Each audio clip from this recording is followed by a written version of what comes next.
For Kas Hip Thrusts, you will need a box or a bench, probably a little bit lower than knee height. And you can either use a barbell with big plates there so you can get underneath, a dumbbell or a sandbag, whatever you have available. Kas Hip Thrusts are very similar to normal regular hip thrusts. However, it's just the smaller movement at the top where we get full contraction of the glutes. So we're basically trying to get a really strong, intense glute pump.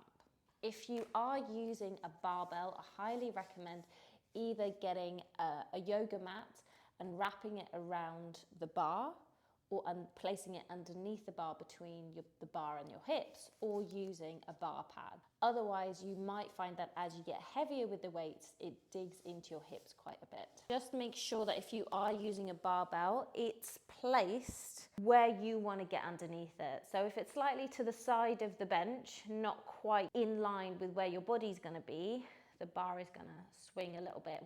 So just make sure that's set up before you get underneath. Get your legs underneath the bar, bring the pad up to your hips, make sure that the bottom of your shoulder blades are resting on the box or the bench. Your feet placement is dependent on where you feel it. You're going to be at about a tabletop position when you lift your hips up. However, if you're feeling it too much in your quads, the heels are too close into your bum.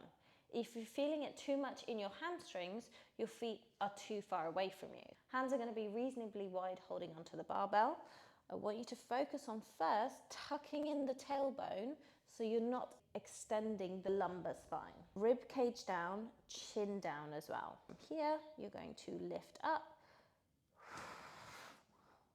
Then make sure that the barbell is sitting in a comfortable place.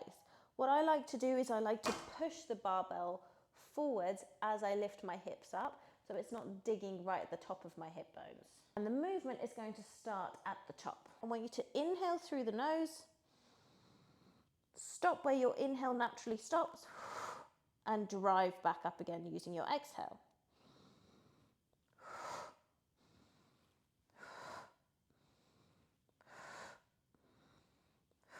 I also want you to incorporate that spread of the feet and spread of the glutes so we can create that tension in the glute max. Your inhale is pretty short on this movement, which is fine because a Kas hip thrust is only the top of the glute bridge that we're actually practicing.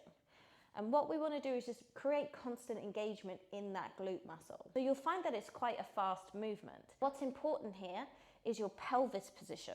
So your pelvis has to be tucked. So think about the lower glutes driving up towards your face constantly. If you're feeling a pinch in your back, either don't come quite as high and find a good range where you feel the pump in your glutes. So that might look like this.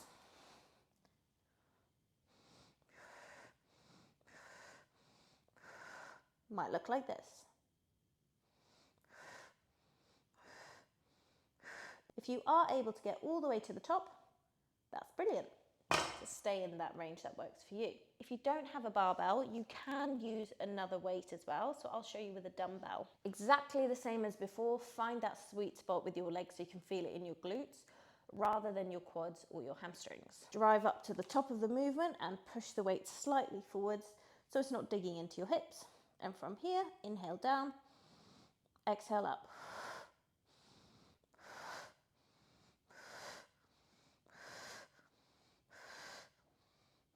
Notice how my chin and my rib cage follow the movement of my hips. So I'm not just letting my hips drop and controlling them back up, because then I'm going to be going into the spine. From the top, bring the rib cage and the chin down with your hips, drive them back up as the hips come up as well.